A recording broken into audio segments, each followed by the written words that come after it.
Hello, everybody. Welcome back to Mastering the Drop, a real view of recovery. If this is your first time here, I am International Master Addiction Specialist 𝘔𝘬𝘴𝘵, owner, creator of all things Turning Leaves to Recovery. Super passionate about today, feeling so inspired and wow, ever so gracious to be able to bring my special guest here today, who is one of our very own. Beverly has joined the Turning Leaves team and is now one of our esteemed nationally credentialed coaches. And so she's going to be telling you all about herself, but also we're going to be having an amazing conversation about stress, because here's what I'm seeing. I am seeing so many, and this isn't just women, because it's women and men, but I'm seeing so many folks, primarily women, who are in a space where they are hiding the airline bottles or their miniature-sized bottles of wine in their gym bag in the back of the closet, who are binge eating the brownies on the way home from the store, who are hiding candy in the bottom of their purse, who are using substances that, while are marketed as being safe, natural products to help with pain and stress and give you energy. And I don't even want to say what that particular product is, because I don't even want to illuminate for somebody who maybe doesn't know what it is, but you're using it and thinking that it is safe, and really what you're doing is creating an addiction that is not much different than that of an addiction to opiates. The withdrawal and the withdrawal from it is horrific. Anyway, I'm seeing so much of this because women, sorry, Augie is here with us today. So if he's making noise, we're just going to have to deal with it. And we're dealing with things like being high-level professionals from within our homes still. And I get it, this is new, it's been around since the beginning of COVID, but we still have the kids there. Now we're seeing more and more entire family units that are getting COVID as we release. And yes, thankfully it's, reduced levels, that it's not as high of a severity COVID, but, and it's just hard. And the coping skills that people are using are very difficult, and they're creating negative attachments. They are creating habits that are holding them hostage. They are doing this in secret. They are struggling in silence, and the mental health issues and needs that are not being addressed are large. We're seeing it every day in the news. People are taking their own lives because of what's going on right now. And there's just not enough talk about stress. Beverly, introduce yourself. I'm going to pop away really super quick just to shut my door, but introduce yourself so that we can actually get into this conversation before I get too deep in, right? Okay, great. Hello, everyone. I just want to, first of all, thank Tricia for allowing me to be here today to process all of the information that I've been learning over the past few weeks. And it has been great information that I'm passionate about, and I'm passionate about helping others through life's challenges and guiding individuals to embrace their true selves. I too have dealt with many instances of stress, and we'll probably talk about some of those instances later, and learn many tips and tactics and strategies to cope and to function, because some of the stress that I endured caused me to almost be immobile because it was so in depth. So I am just happy to be here. I am also now nationally a certified life recovery coach. I'm excited about that, and learning all the strategies and tips that I can go on and be able to help others function and be productive. And I thank you, Tricia, for allowing me to be here. We are so blessed to have you be part of the team, because your newer credentials certainly don't speak to the velocity of your experience, training, education, etc., your know-how and your knowledge. and just a tremendous addition to the team, and for just that seamless integration and that instant understanding of the true mission and vision of Turning Leaves, which, for those of you who don't know, my goal in creating this space has always been to broaden the narrow perspectives that society holds around the words addiction and recovery, because addiction isn't just for the down. Well, addiction doesn't only encumber the down, the out, the ill, the poorly functioning, those folks that need to be removed from their environment so that they can be fixed, right? That's not what recovery is all about. Recovery journeys are for a lot of things. We have grief recovery. We have all kinds of things that we need to recover from. And let me tell you, sugar addiction is one of them. And it's one of the hardest ones. Food addiction, one of the hardest things that we have to overcome, because wow, food, unlike alcohol, can't just be put down.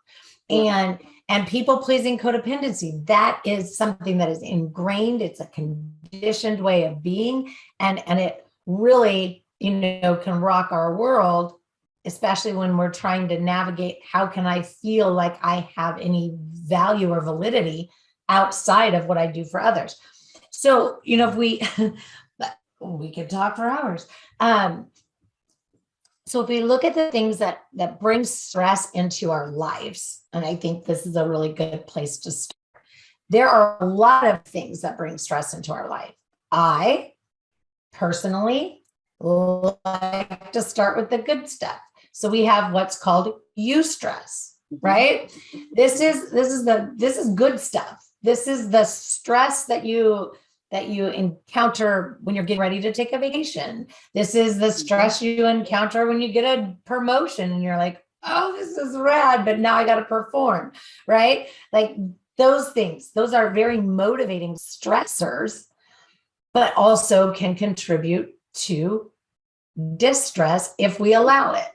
Then there's new stress, those more neutral stressors, those things that are distressing yet don't necessarily impact your immediate life, right? So you look at the news.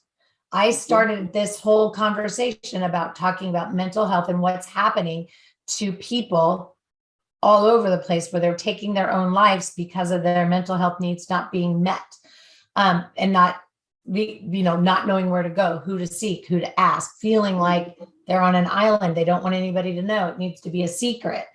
Just the level of disparity. And so if we talk about that, is a new stress for me, because it's not directly impacting my life. However, it's something that I'm very passionate about. I could either let it make me crumble and get into a bad negative headspace, or I can sit up and do something about it. I spent this morning going into every single online group that I belong to, talked about it. Yeah. Right? Because that's what I can do to contribute to create awareness in this Mental Health Awareness Month, and just even say, look, I don't need everybody to come and work with me. I'm here. I'm happy to help you find what will work for you, right? But so a lot of people, though, when they hear the news, they see what's going on in other areas, they get distressed, which is the other kind of stress. It's distress. Yeah. Right? So even when we're in states of distress, grieving, mourning, significant loss, right? An inability to pay our bills because we've lost a job, there's a lot of things that are distressing, but it's how we approach it that truly makes the difference. And when we know these different categories, right? And then we can even look at distress and say, distressing how? In what aspect, right? Is this something that is going to keep me from keeping a roof over my head and food on the table? Great. So ruminating, wallowing, and languishing in it isn't going to help anything. I got to get busy. I got to get out there and get another job. Yes. I'm trained, I'm educated, I'm capable. So don't get on a pity party, right? That's right.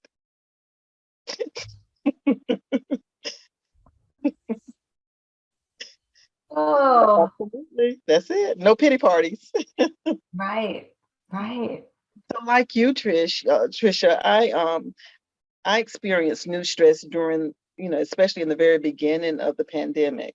And I was just stuck to the news, watching the news all day, all night, and watching just deathly ill situations that was not directly affecting my life, like you say. And but it led to distress for me because I allowed it to really get on the inside of me to the point where I did not want to move. I did not want to go. I did not want to do. And with my life, I can't not move, not do, and not go. But it was distressing me in that manner. I didn't want to be near anyone. It just caused such havoc in my life. But what I did was I started practicing things like, okay, I need to practice safety for myself, know what I need to do, distance where I need to distance, wear my mask where I need to wear my mask, make certain that, I keep myself and my family safe. And once I started implementing those different strategies, it all became better for me. And I began managing that stress. Don't get me wrong, it bothered me still, but I cut back the TV watching. And I love that you say that, and I'm sorry to interrupt, but there's so much in there. I had to do what I needed to do for me. We all need to live for ourselves first without feeling guilty, selfish, punished, or restricted. This is our life too. It gets to look, feel, be however we want it to. We get to choose. We can choose a lot of things. We can choose to fight, kick, and scream, right? Like a toddler when we don't want to do something, or, insert people not wanting to wear masks, wanting that choice to choose whether they feel like they need one or not, instead of, considering in the grand scheme thing, wearing a mask is a very, it just be considerate, right, to other people, because nobody's walking around going, hey, I'm immune compromised, right? Like, I'm immune compromised. I don't want your germs if it's the common cold or COVID. Like, I've been loving every minute of social distancing, and because then I just have space. I love social distancing because I have very significant personal boundaries. I like my space.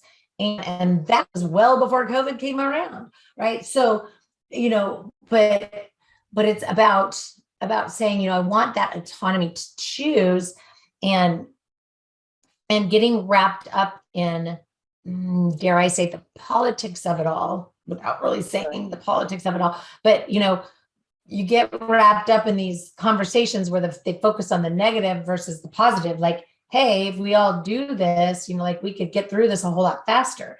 All the fighting it and resisting it, et cetera. And I'm not talking about the vaccine, because that's a personal choice, which, can lead us right into the Roe versus Wade and that whole thing. Like, I don't even know how that's distressing. It's just disappointing.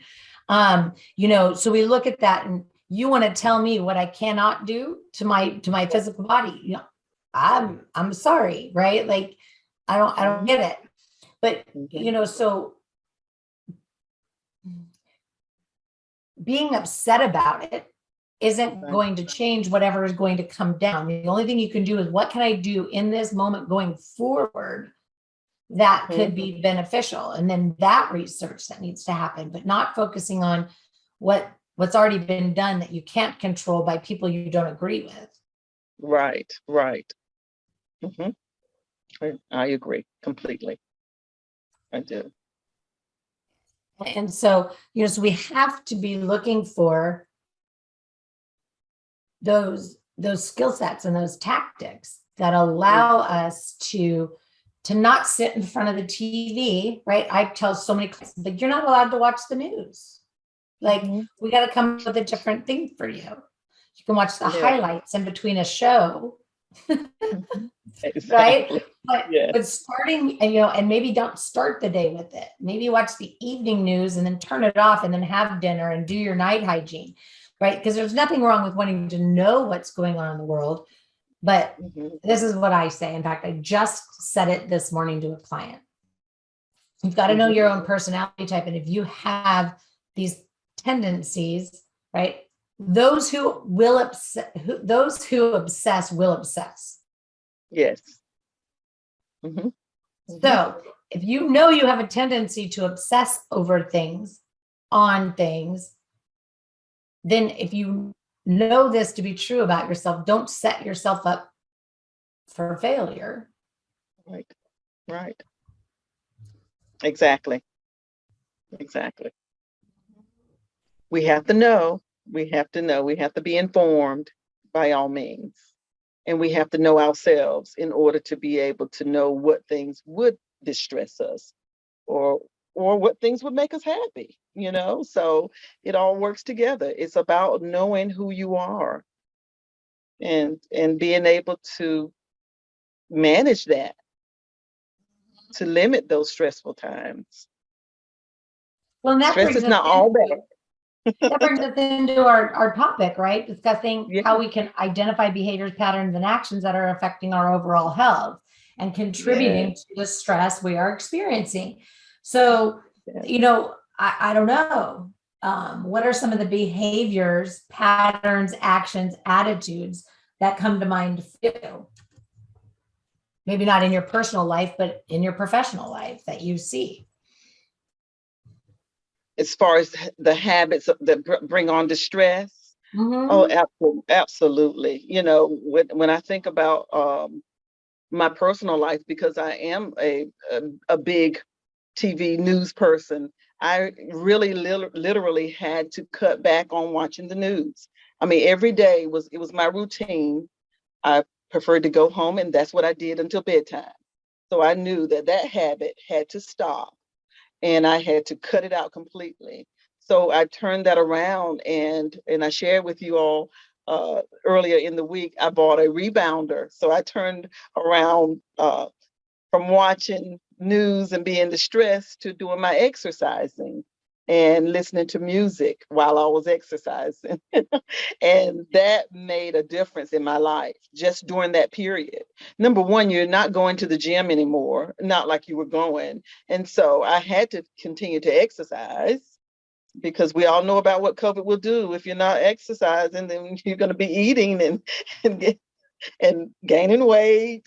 So I bought a rebounder and I started listening to music. Hmm I would listen to uh, nature, like I would listen to birds chirping, I would listen to rain falling, I would listen to uh, piano music, just something that took my mind off anything that I would be exposed to throughout the day. And that particular habit, breaking that habit of watching the news every day and bombarding myself with all of those negative visuals, cutting that out of my life really helped in managing my stress. I think that is so important because I love that you said breaking that habit, because I truly believe that Mhm. living life without habits fixes everything.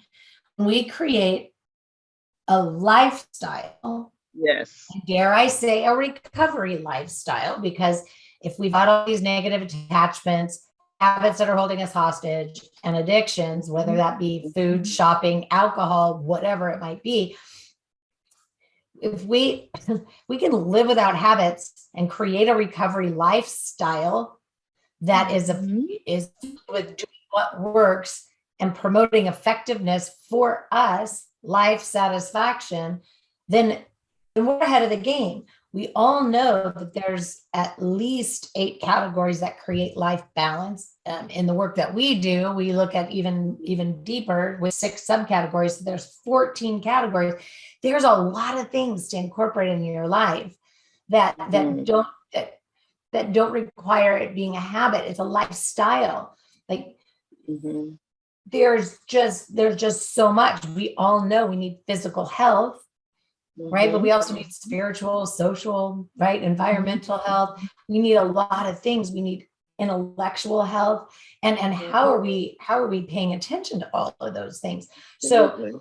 if we're, if we're getting up every day, cramming down a cup of coffee, running off to work, barely eating anything, getting stressed out on the highway on the way there because I don't know, somebody was tailgating us, and then we're taking that stress and now we're talking about it as soon as we get to work. We're still talking about it at lunch around the water cooler, whatever it is, and we're just, adding one stress on top of the other, and we're just like piling it on, and it's just spiraling instead of leaving that. Somebody tailgated me, leaving it in that moment. Like it literally was a Yeah. split. It was literally a split second, right? You have the power to just move over, let them go by, and wish them well. Mhm.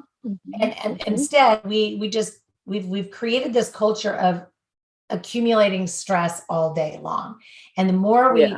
tell ourselves it's stress, I'm so stressed out, I'm so busy, I'm so busy, I'm so busy. Are you busy, or are you just doing your job that you were hired to? You have tasks, do one at a time, move through them, go home, Yeah.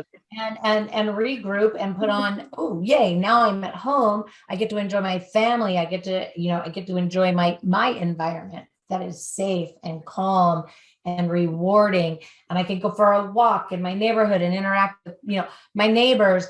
But no, I'm going to turn on the news and I'm going to get stressed out about Yeah. everybody else that's been stressed out about their lives all day long and telling themselves how stressed they are. And then we start talking to ourselves about the rewards we deserve.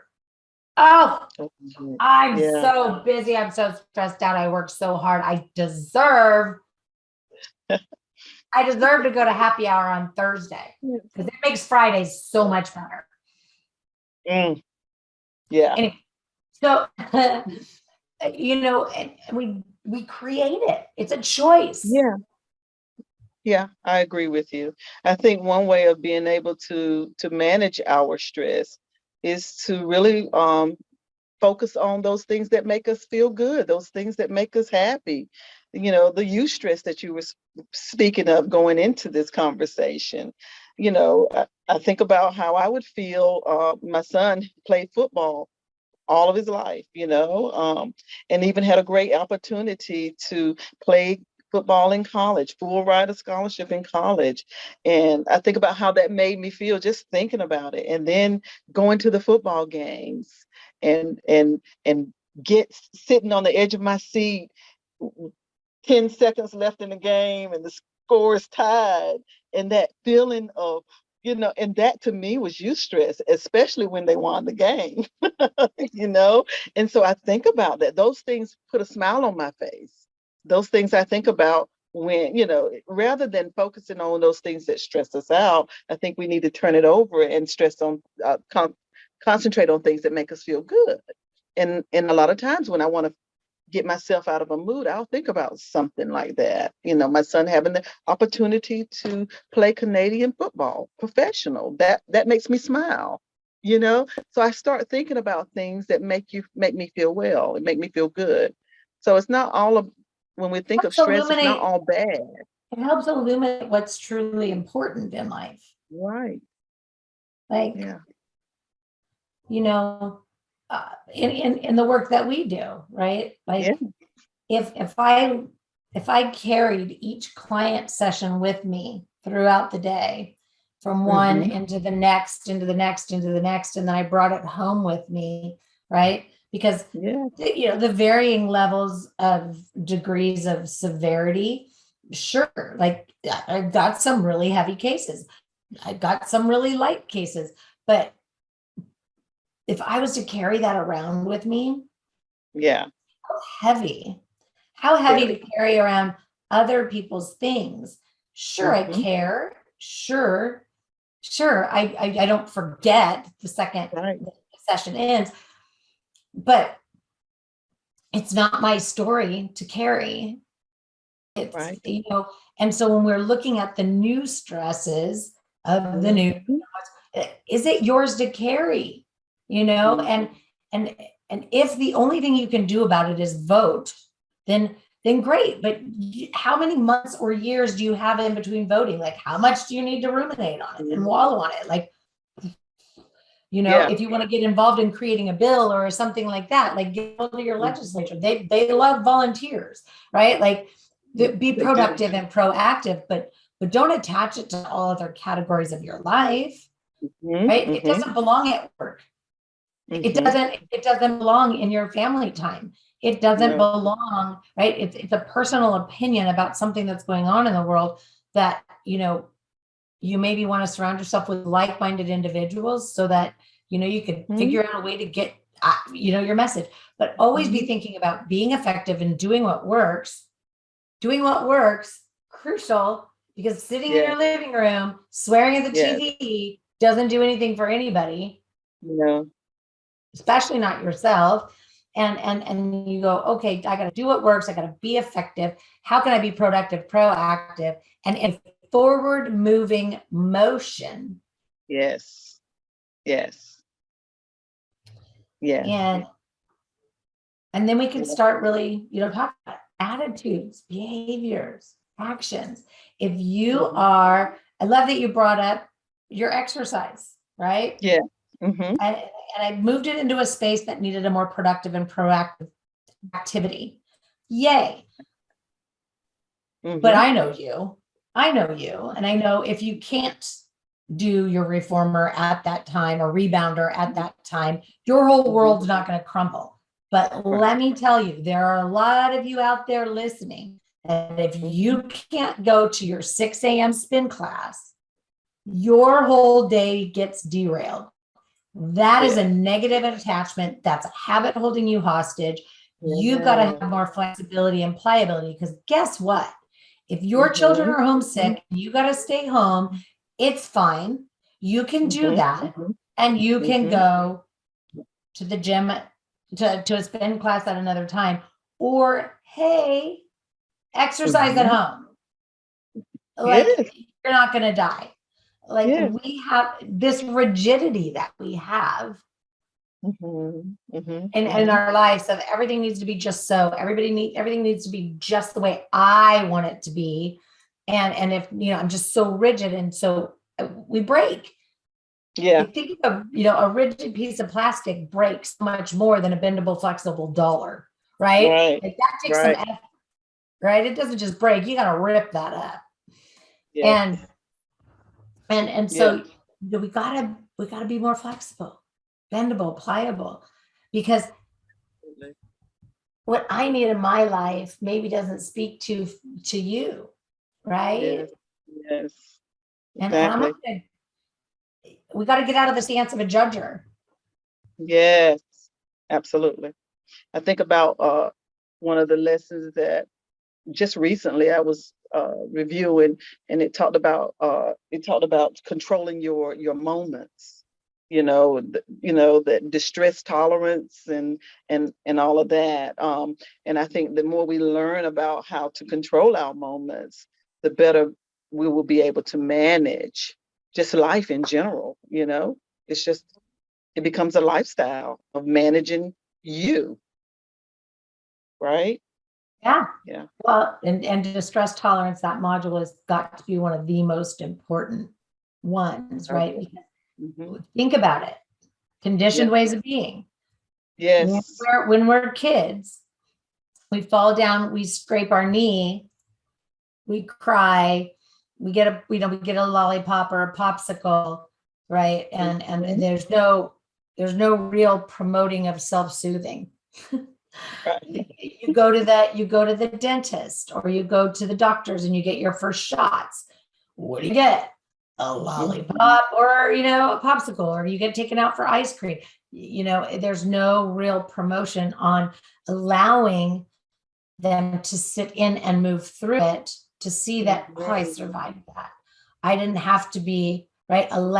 Promoting that self-soothing. Like, just wait, look, it's gonna, if you breathe, you know, and teaching those breathing techniques, teaching self-soothing techniques, you know, that doesn't happen. We didn't know that it would be beneficial, right? So now I know my generation, where parents teach that to our children. I know you and I appreciate it, but there are a lot of parents, you know, older, our generation and above, that are like, what is this you're teaching your kids, right? It's self-soothing tactics. Allow the That's kid to go to their room and have a meltdown. Allow the kid to need their space for a minute. Allow them to not to want to greet you the second you get in the door.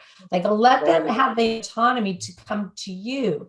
Don't force yourself on kids. That's when you do that, you show children that they don't have a voice in saying, no, I don't want you to be touching me. Like, and how does that help keep them safe later on when the predator comes around, right? Like, exactly. To be loud and proud about, being able to choose. Anyway, so we have this lifelong story of conditioning ourselves to need external sources to bring us peace, joy, comfort, and relief. Yes. I'm so stressed out. I need this bottle of booze, right? I'm so stressed out. I need this little pill to take the edge off. I'm, whatever. I'm so stressed out. I gotta go smoke a bowl. I'm so stressed out. I need to go blow off some steam. I need to go hang out at the bar, whatever it is. But, we're relying on these things outside of us instead of having self-soothing tactics. Like, oh, the drive to work was a little stressful. Maybe traffic was a little, I get it, man. You drive into Los Angeles and it's like, you can feel the vibration. Right. Yeah. But so when you pull over and you park before you get out of your car, get centered and grounded. That's right. Absolutely. Or choose a different path to get to work. You can choose a different path to get to work, but maybe in Los Angeles, it would be different. But, I deal with that same thing. I have a choice. I can get on the freeway and go 90 miles an hour with everyone else, or I can take an alternate route. May take me a little while longer to get to work or get to where I'm going, but which do I prefer? Do I want to be out there with the race, or do I want to drive in peacefully to my destination? And I make a choice, and the choice most of the time is I want to drive peacefully. I don't want to be ran off the road, nor do I want to run someone else off of the road. I think the power comes with you making wise choices for you, knowing who you are, knowing what it takes for you, knowing what makes you angry, knowing what makes you stressed out, knowing what makes you feel good, and then finding a place, like you say, and ground yourself with that. I think that's the key. What do you think about overwhelm? Overwhelm. Yeah. When I think of overwhelm, I think to stop, stop and, just distance myself from what is overwhelming me. And, if it means, walking away from it, thinking, to think about it in a different setting, or just pulling away and taking a deep breath, or stepping away, going outside to reduce your overwhelm, or find other ways to do what needs to be done. Planning, setting those goals. I think all of that can help reduce overwhelm. But then again, you're right back with knowing what things, knowing you to the degree of what you need to, implement for yourself. But for me, when I think of overwhelm, I think pull back. Let me step away from the matter. Let me think of a more strategic way to get this done. Let me plan. Let me set goals. Let me line it up with put it on a schedule to get it done, to help reduce the feeling of overwhelm. I also think of our filtrating boundary system, right? Because if we're filtrating, and I'm going to get a delivery right now, and oh, nope, he's over there. So maybe not. Sorry, that was a bad squirrel. But I figured it would happen. But and we're wrapping up. But our filtrating boundary system is our ability to filter in data, whatever it is, words from another person, whatever it is. Filter that data in a palatable fashion, so that we're only letting in what is for us. so that we can actually transcribe it and cultivate and create the response versus a reaction, because overwhelm is a reaction to allowing too much in at one time, and for self-induced bringing too much on to ourselves at one time. But yes, so then we formulate that response and we are like, absolutely, you know what? I can cultivate a response. I can create an action plan. I can identify all of the objectives I have to hit to make this happen.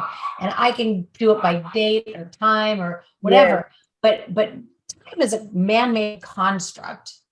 And so when we say, oh, you know, all of these things, guess what? You can only get done what you could get done. And nothing is there to say that you know, you have to work 18 hours a day to get everything done. Guess what? You can say, like, if we're prioritizing right and we're being bendable, flexible, pliable, that pile can be reorganized as many times as you need it to be reorganized to make sure that the priorities are always on top, and whatever you get done is great. And you go, the rest of this, right? Because it's not a must do today. It's a to do, but it's not a must do today. These things can roll into tomorrow, and tomorrow I start the same game, right? Like what's, you know, what is the most, what's coming up due, you know, but it's about being productive, proactive, doing what works, being effective, you know, and just working in the moment going forward, and not allowing for things to be overwhelming, because we can only do what we can do. Anyway, so much that we could talk about on this. I mean, it's no wonder that we have multiple modules in our work that where we tackle this in bite-sized pieces. Absolutely, categorizing is critical. I do want to, I try so hard not to go over the 35 minutes, and here we go. We're racing right into the 45 mark. But, you know, if you had any closing statements that you wanted to share, I'd love to invite you to do that. But I also want to thank you for joining me here today. And she's going to be back in 2 weeks. Yeah, she's going to be filling in for me. But if you had any closing statements, please feel free. Yeah, absolutely. I would say, you know, stress is something that we all can manage. We just have to know how to go about doing it. This program right here for me has been, you know, magnificent in learning different tips and tactics and strategies on how to make that effective for my life.